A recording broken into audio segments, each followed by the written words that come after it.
We are back. Welcome to the present.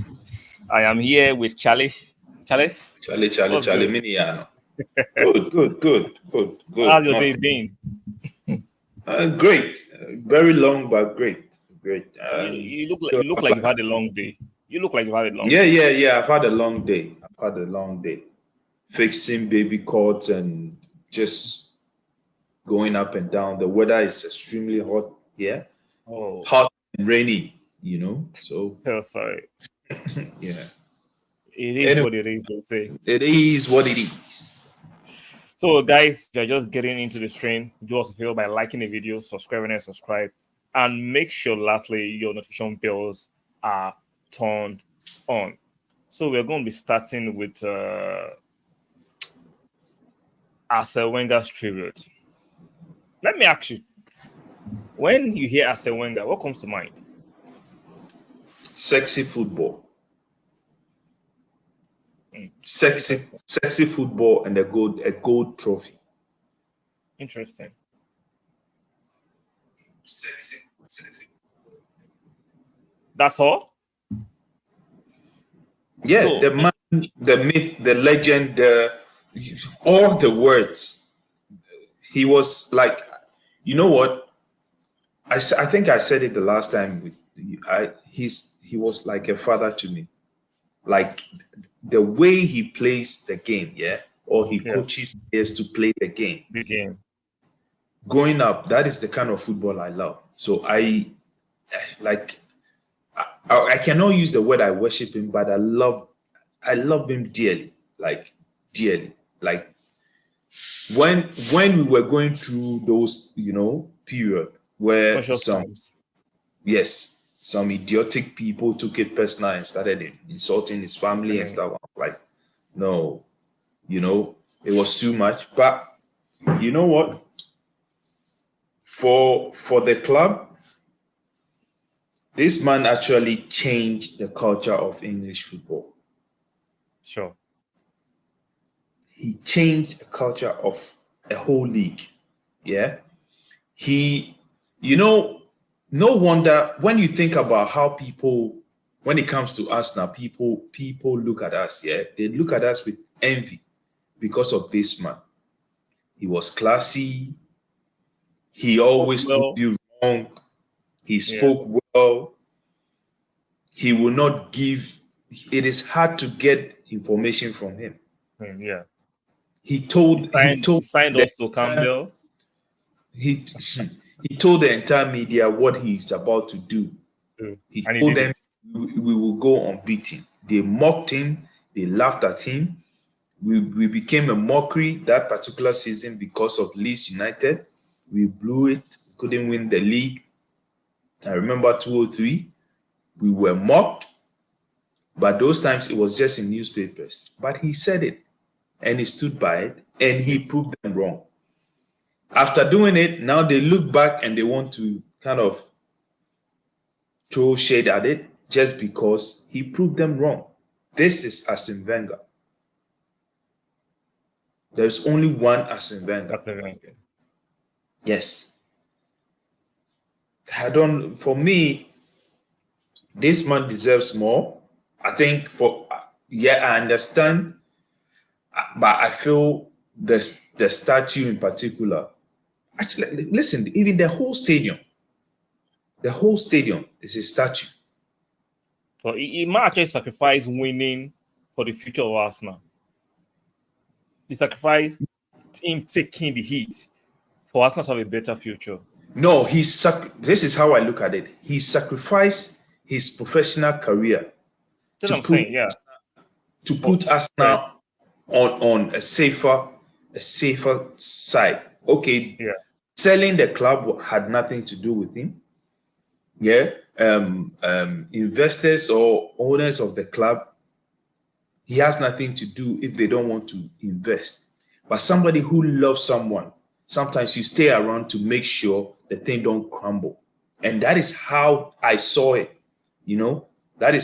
I knew like our football were a bit difficult because we were losing certain games we shouldn't have lost, even playing well. Players. We were selling play. But if you look at the caliber of players we had under him, yeah, and we were still fourth. People to we were as Arsenal fans, yeah. It got to a point we did not really appreciate what this man was doing. Chelsea is a typical example. If you want to really appreciate what Wenger did, just look at Chelsea. After 1 year of them having problems, look at and even look at the caliber of players they've signed. Wait, don't pivot too much. They're also signing youngsters, and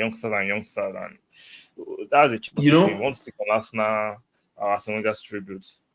Yeah, and the point I'm trying to make is that if you want to see the kind of work this man did for us, yeah, although we were dreaming of having the best players, we couldn't afford it. But he used the little.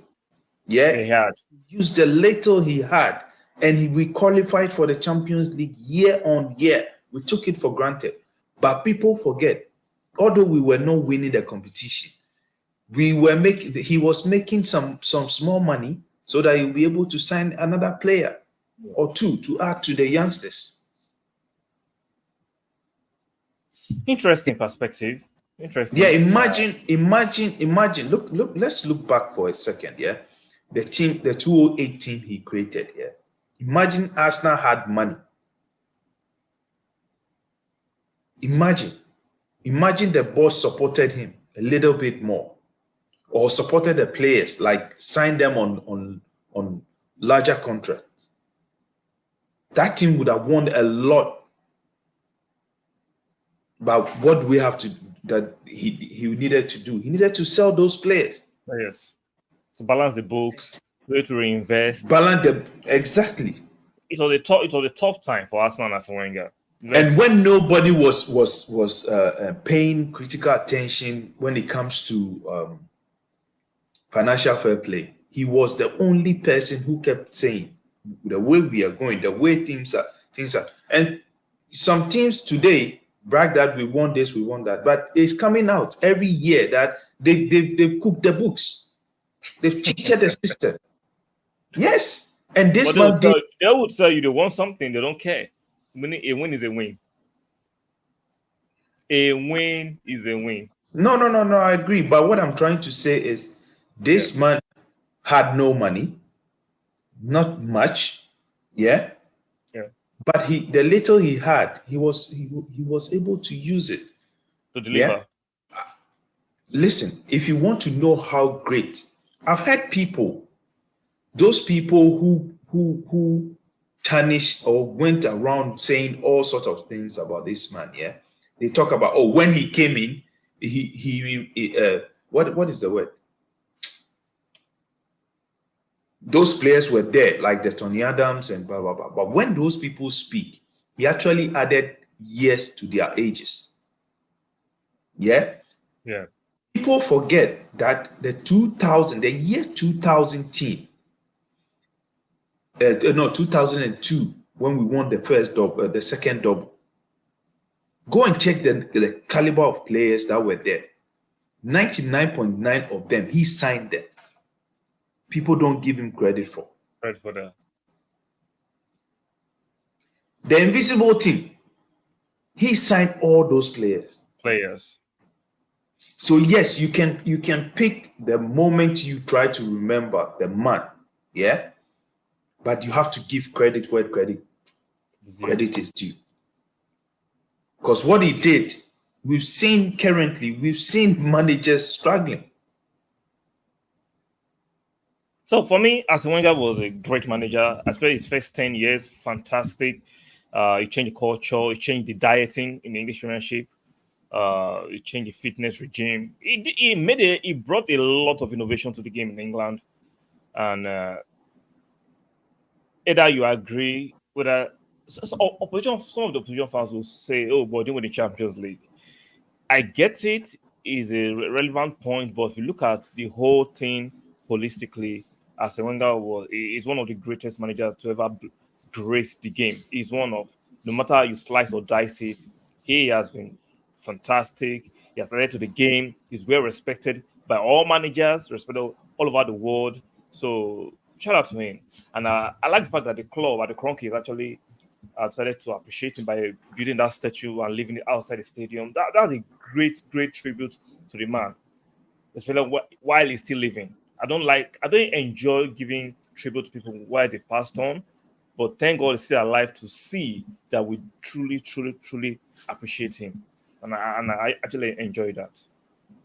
If you really want to know how important or how loyal Arsène Wenger was, Yeah. I think before we went invincible, and then after, Yeah. Madrid came for him 3 good times. Yeah. Yeah. And Florentino Perez said one time in an interview, said Arsène Wenger was the only manager, or Arsène Wenger is the only manager that turned him down 3 times. No manager has ever done that, because the attraction of Madrid is huge. But Wenger did. That's the best club in the world. Let's be real. That's objectively the biggest club in the world. They've won the most Champions Leagues. They've won their league multiple times. That's objectively the biggest club in the world, and he turned them down 3 times. The man was loyal to. It was for me. It was loyal to a fault. How many managers have that kind of loyalty these days? And his name, Arsène alone. I thought he either owned part of the club or it was. What a blessed coincidence for me. That's a blessed coincidence. Arsène, then Arsenal. And he gave us some beautiful memories, the invisible, the doubles. He gave us some fantastic game against Barca, for some fantastic game against Inter Milan. Like, he gave us some good games. He left us with a gallon of memories. So shout out to Arsène Wenger. So you were saying something before we started the string about his 5 greatest signings. Okay, give me your 5 greatest signings of Arsène Wenger. Maybe some of you who want to actually leave yours in the chat for us to see. Wow. That's he's okay. So I'll go with, we all know the obvious one, Thierry Henry and blah blah blah blah. I just want to let's put the king somewhere. Even Vieira, put them somewhere. Yeah, those 2, just put them somewhere, because we can't put them somewhere. We are talking about the greatest. So we can't put them somewhere. They have to be included. You say the greatest signings. They have to be included. Okay, all right. So I've mentioned 2 already. Then Thierry Henry, Vieira.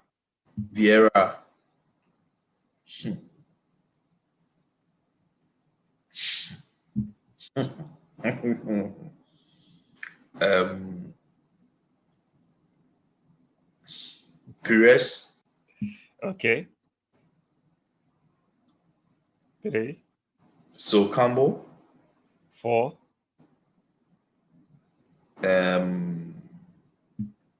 Gilberto Silva.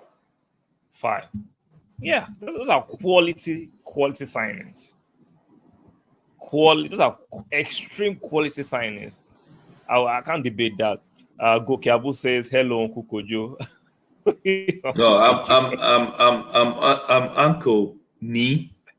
Uncle Ni, not Kojo. Yeah. Okay, shout out to you, Goke Abu. So if I'm going to name mine, the obvious 2 that you mentioned, Thierry Henry and Vieira. So Campbell, number 3 for me. Anelka, number 4. And what would be number 5? Robert Pires. Yeah. Okay, let's add this one to it. Unsung heroes. Wow, the unsung heroes of Arsène Wenger's time. I'll say, Gilbert Silva was recognized, but not as much as the attacking players. I'll say Gilberto Silva. Then this might be very controversial. Alexander Kleb, I think he was very unsung. It was underrated at Arsenal. That guy was good. Alexander Kleb. I'll say Song before he left and went to Barca. Who again? I would say Flamini to a bit.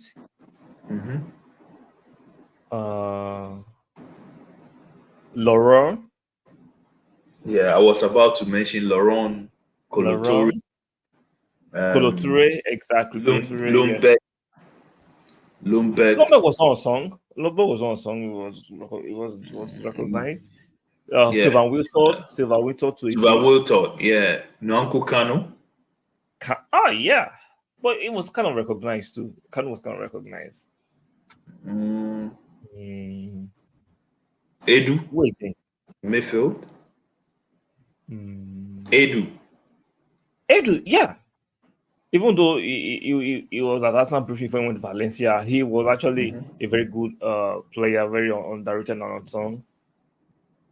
In the attack, what's his name? Late Reyes was, even though we didn't. Yes, Reyes, yeah, Reyes was very good. Waking, let me see. Those are the players that come to mind. Any other players that come to mind? Those are the players that come to mind. Sandaros.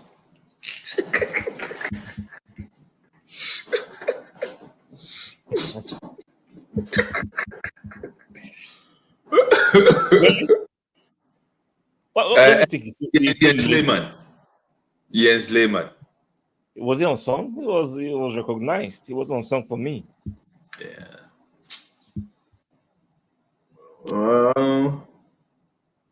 So what will you say to those who will say Arsène Wenger was not that great because he didn't win the Champions League? What will be your response? They don't know football. What kind of response is that? They don't know football. That seems like you're shaming them. Yeah, you don't know football. Listen, yeah?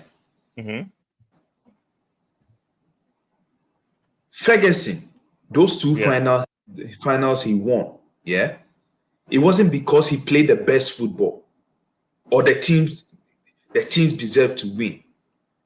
On the day, luck and that's why I believe there's luck in football. On the there's day, luck in football, definitely. Yeah.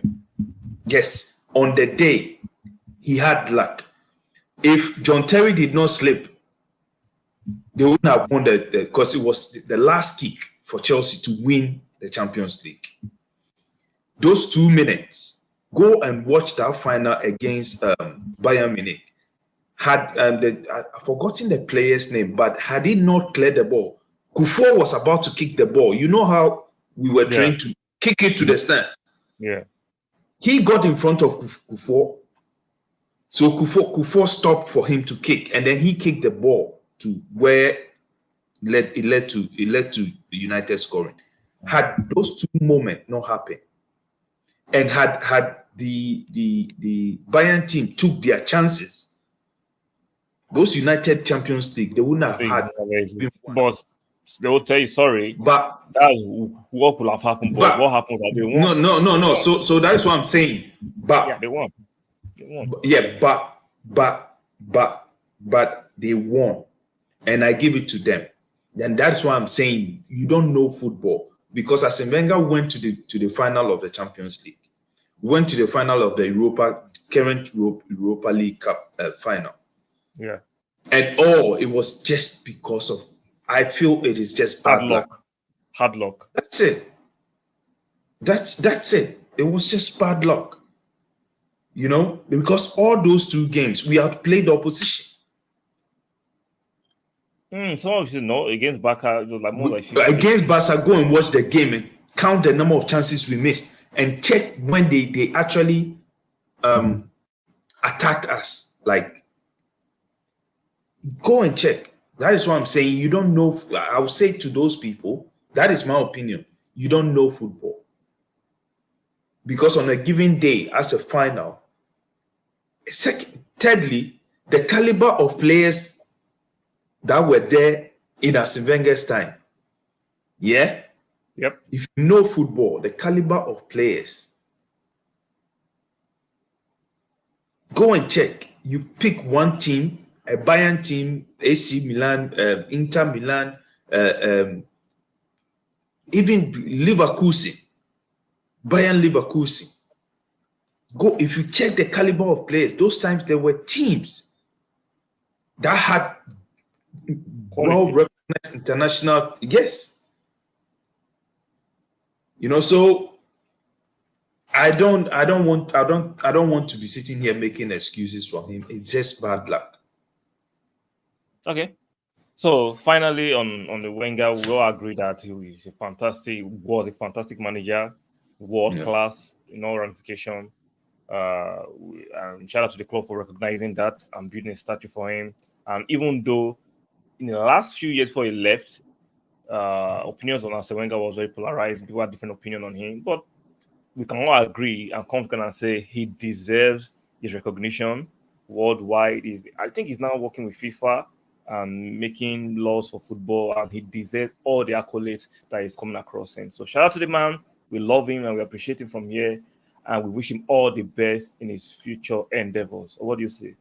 Yeah, we never appreciated what he was doing for years. The first time he was outside the top four, we kicked him out. Or he left. People that were complaining when he was there and we getting fourth and not pushing on. That was the problem. Not pushing on from fourth, not thinking that it wasn't necessarily his fault. He didn't have the financial backing. Good. But we not pushing on. People took advantage of that and then hung him out. I know he has been there for a long time, and sometimes people get tired of you. He gets stale sometimes. Yeah, good. But those same fans, after a year or two, they started pleading for us to just make it to the top four. You see how ironic? Yes, exactly. So, I love him and I wish him more life. I'm always grateful. The joy. There were periods in my life I knew, like, even if we are not going to win the league, I'm entertained. I'm proud of my team. Are you entertained? Right way. Yeah. Yeah. So let's move to the next topic. Mr. Zinchenko. Mr. Alexander Zinchenko. Good player. We signed for Manchester City last season. Came into the team, improved us at the left back. It gave a dynamic way of playing that left back position, coming to the midfield, giving us strength and control in most games, which is fantastic. But there's a problem with Mr. Zinchenko. He can't stay fit. Are you concerned? Or should we be concerned? A little bit. It depends on the type of injury, though. Like, you notice it has been this calf injury all the time. Yeah. Same injury. Yeah, and sometimes it can be very annoying, very uncomfortable too. Yeah. Because we brought in Zinchenko because of Tierney was always injured. I'm about to say, am I worried? Not necessarily, and I'll tell you why. Okay. I think this time around, the main reason is the caliber of players or the caliber of the defensive cover that we have now. So, with the numbers that we have at the back, we can give him ample time to recover, like we did with Smith Rowe. Yeah. Okay. Because when he came back, you could see he was eager to play, but Arteta was like, "No, we still have the cover, so we would introduce you into games like yes, slowly, and that was the same thing that was being done for Vieira, because they all came into the team, came back from injury, came into the team when the team was actually flying. So you ease them in slowly. So my point is, I hope this last, if there's a surgery or something, I hope that will be the last. But then we can take our time to bring him in. And I suspect Arteta might know he will be out for not a long time, but maybe about 4, 5, 6 games. You understand? Into the next season, right? Yes. And that is why I think he keep trying Kivio and the last game he used Tomiyasu. You understand? So I suspect they will give him ample time to recover. But it is a concern because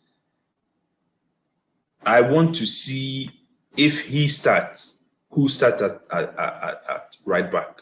If it's going to still be Timber or White. You understand? So for me, I won't say I'm overly concerned, but I'm very concerned. I'm like, last season he had like same kind of injury almost 4 or 5 times. What is wrong with your calf? Are they made of paper bag?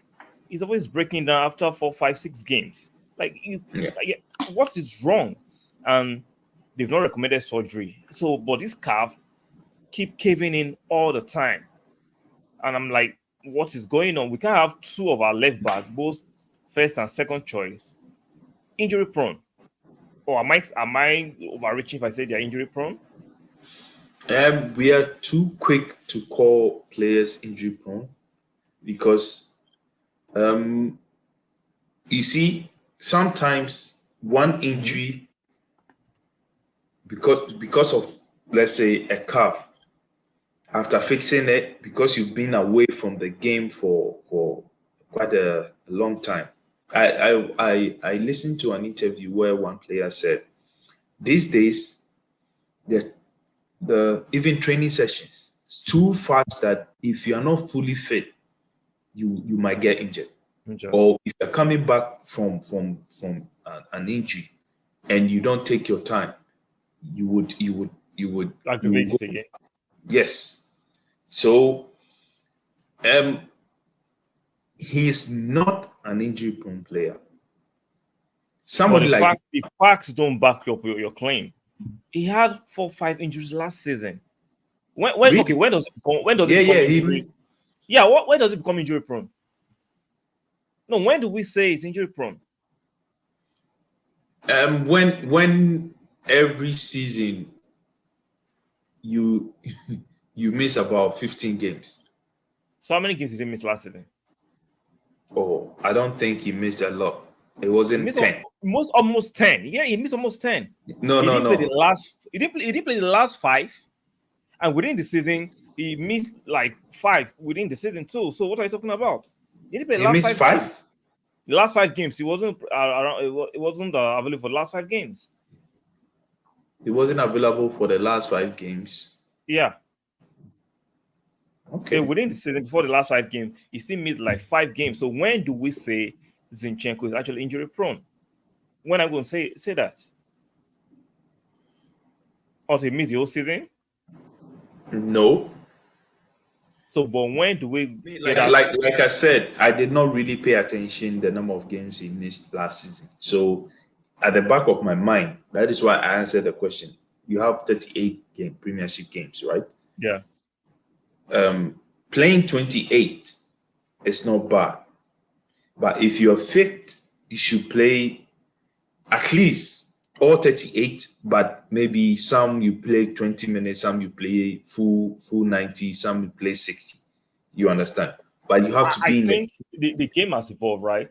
Now we have 4 yeah. competitions. If you can give us at least 25 games, right, in the Premiership, maybe give us another 4, 5 in the Carling Cup, another 6 to 10, no, another 6 to 10 in the Champions League based on how we qualify or move up to the quarterfinals or semifinals, right? Then in the FA Cup, you give us another maybe 6 to 8. That's fair. But he can just not stay fit.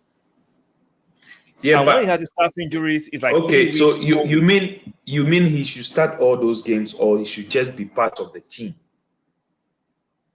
He should be available for selection. Okay. But he's not available for selection.